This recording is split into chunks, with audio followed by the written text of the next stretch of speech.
Hello, friends. This is Dave Hurwitz, executive editor at ClassicsToday.com, and here, by popular demand, oh boy, is the Steve Reich Collected Works box on Nonsuch, which somebody reminded me came out in March or something like that. Oh boy, I'm sorry it's taken so long.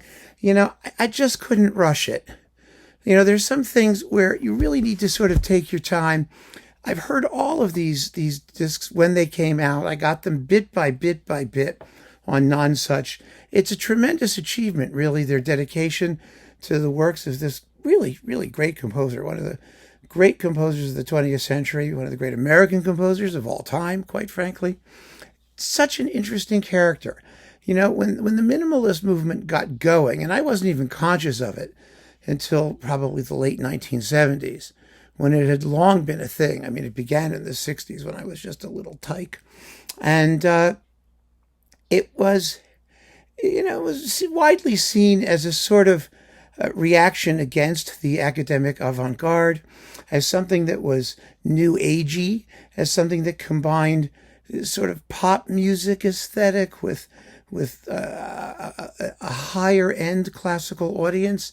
It had its own cult following to start, before it became much more mainstream.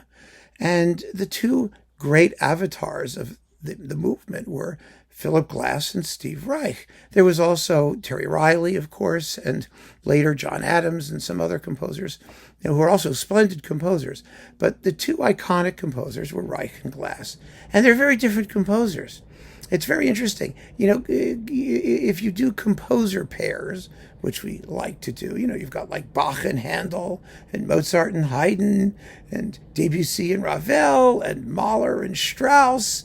They're kind of like that, because Philip Glass, first of all, has done a lot of work in traditional forms, symphonies, concertos, and he made his biggest splash as a theatrical composer, as a composer of operas, ballets, stage music. Whereas Reich has been very, very different. His style is perhaps a little bit more hermetic. I'm not sure hermetic is the right word, because it's not lacking in range. I'm certainly not lacking in expression and expressive range. What it is a consistent development of his own musical language over time. And, we did this talk about how, why classical music works best on repetition, because it's a language, and the language explains itself to you. And Reich's music is like that. It does. And it has changed over time. It has grown. It has incorporated new elements, incorporated elements of electronics and splicing techniques and other things like that. And it's also I think acquired a spiritual dimension, shall we say. Works like Tehillim and different trains, even that Glass didn't attempt. It's kind of like Mahler and Strauss, actually. It really is. Mahler is searching for something and working intensively with his own language over a smaller group of works, whereas Strauss was the theater guy, the opera guy, and also somebody who was extremely prolific and maybe more variable in the quality of his output. It doesn't mean that they weren't both geniuses. They weren't both extraordinary composers, and they were. And in this case, they are. They both are. But Reich is really kind of amazing. And I have here, let's see what we've got, the whole box, and we're going to go through it. It comes with two jumbo booklets, and how many CDs are in here? I didn't even count, to be honest with you. I wasn't even conscious of it. I was just going through it. Well, the works date from 1965 to 2023, which is like really, really cool. So that's okay. Here we go. Wait a minute. Of course, I need my magnifying glass. Can you see this? I mean, maybe it's easier to see it there. Oh, I don't know. That's impossible. These people, the way they design these things just blows my mind. And this is a nicely designed collection, don't get me wrong. 27 discs, 27 CDs, and 1 DVD. There we go, which I didn't watch. I never watch DVDs. I just want you to know that up front. So we have 2 booklets, one of which is about him. It's essays, very fine collection of essays, interesting collection of essays, and the book that has the works. We can do the book or track listing. Yeah, and texts. You get all the texts, which is great because a lot of his music is vocal. Very beautifully vocal. I remember the desert music, thinking it was just absolutely lovely. But let's see what we got here. Okay, from 1960, early works, Come Out, Piano Phase. Piano Phase was the first thing I heard by him. Clapping music, short, thank God. You know, there's some pieces that are just rhythmic studies, and they're not really for general listening, I don't think. It's Gonna Rain. Let's see, parts 1 and 2. So from 1965. Piano Phase, again, the version for harpsichord, because, you know, some of these things have flexible scoring. You can play them on anything. Pendulum music, 4 organs. I remember that vividly. 1970, but I didn't hear it till, you know, around, the late 70s. And I thought, that's interesting. What would anyone want to do with 4 organs? Phase patterns. And then drumming. Drumming is a big sucker. That's all of disc 3. It's Reich and with his marimbas and glockenspiels and tune drums and it's voices and gosh, it's marvelous. It's a bit like one of the early Glass pieces as well.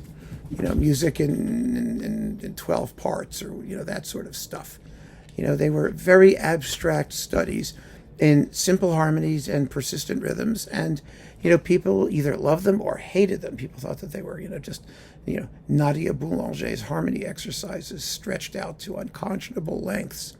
But there's something there. There was a language there, a language taking shape and employed with great skill. And Reich was very deliberate in what he did. Really wonderful. Okay, duet, early works 3. We have duet, 1993. Well, that's not early, but it's revised from an earlier thing, I think. Music for mallet instruments, voices, and organ.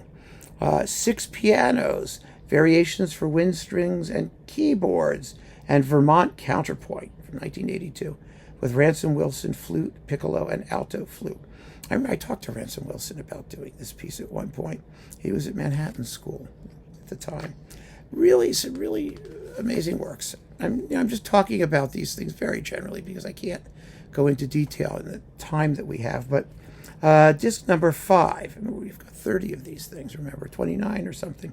Music for 18 musicians. Well, this was the thing. It was recorded by Nonsuch. It was also recorded on ECM, if I'm not mistaken, because I have that recording somewhere sitting around. Well, maybe we already talked about that, I think, didn't we? In Random Reviews from the Overflow Room. Music for 18 musicians, I thought, was just marvelous.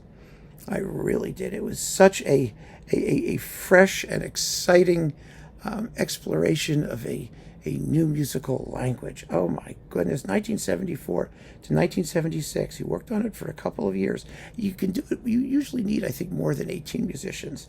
In this performance, you've got Reich and musicians, and it's got voices and all kinds of things happening in it. It's just wonderful. Absolutely wonderful. The New York Counterpoint, 8 lines and 4 organs. Again, different versions for different ensembles. So we've got, Bang on a Can here doing 4 organs. And then we've got New York Counterpoint, which I loved. I thought it was also just a wonderful piece. 8 lines was also very interesting. Bang on a Can doing that too. Evan Ziporin, clarinet and bass clarinet, New York Counterpoint. Oh, this is like reviving my college years now. Tehillim, a remarkable work. The comparable thing to his piece is probably Bernstein's Chichester Psalms or something like that. Tehillim are Psalms, in case you were curious, in Hebrew. This was one of the first explorations of sacred music in the minimalist idiom, I think, and it remains one of the most successful. It's an absolutely splendid piece. Let me see. Oh, who's doing it here? It's the Schoenberg Ensemble. with percussion group The Hog, and some soloists with Reinbert de Leeuw. Remember him? Yeah, the great Reinbert de Leeuw. Really an epochal work in the history of minimalism, because it was beginning to show that the style, the aesthetic, was capable of exploring all of the media that traditional classical music had explored, and some that traditional classical music had not explored. There are very abstract works, such as Three Movements from 1986, which came a few years after Tehillim, 5 years later. And then there are these expressive and descriptive pieces that have cognizable texts. So that's like really nifty. Then we have the desert music from 1983. I remember going into, what was that? Peter Fisher. Was there something CF, something Fisher? Carl Fisher. Thank you. Peter Fisher. Carl is a Fisher. Carl Fisher.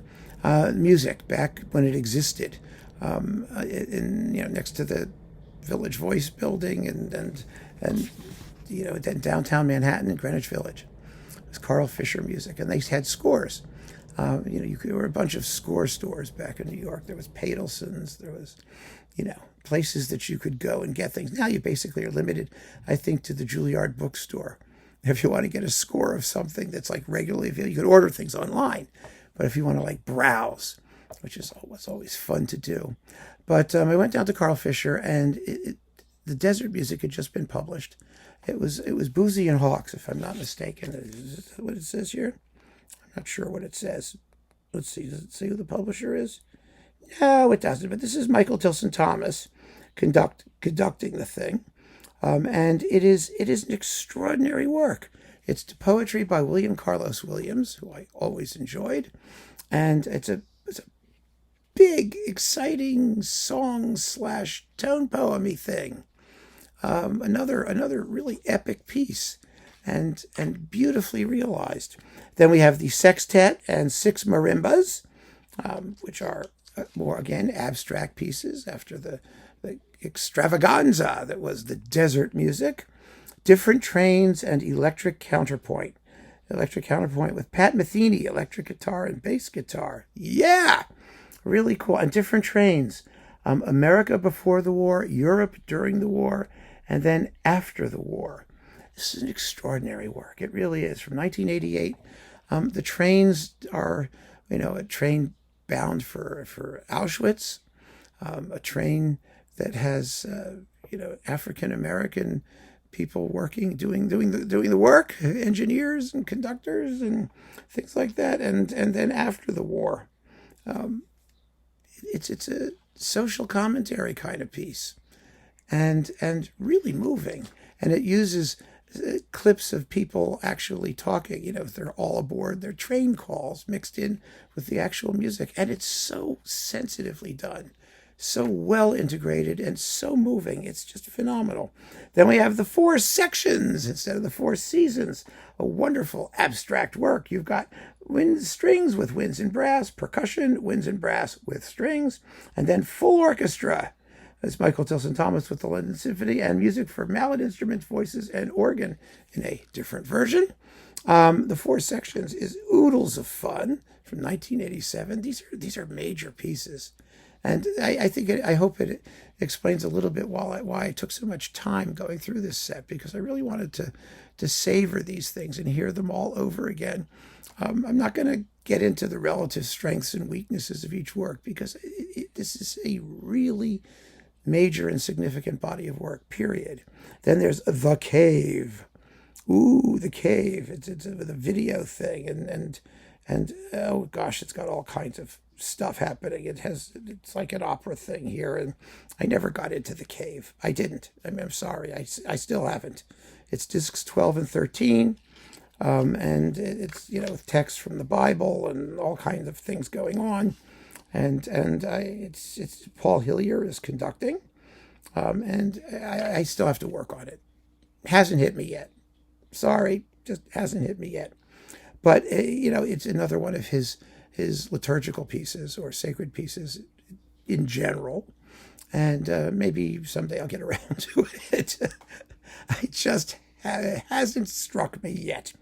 Then we've got Proverb with a text by Ludwig Wittgenstein.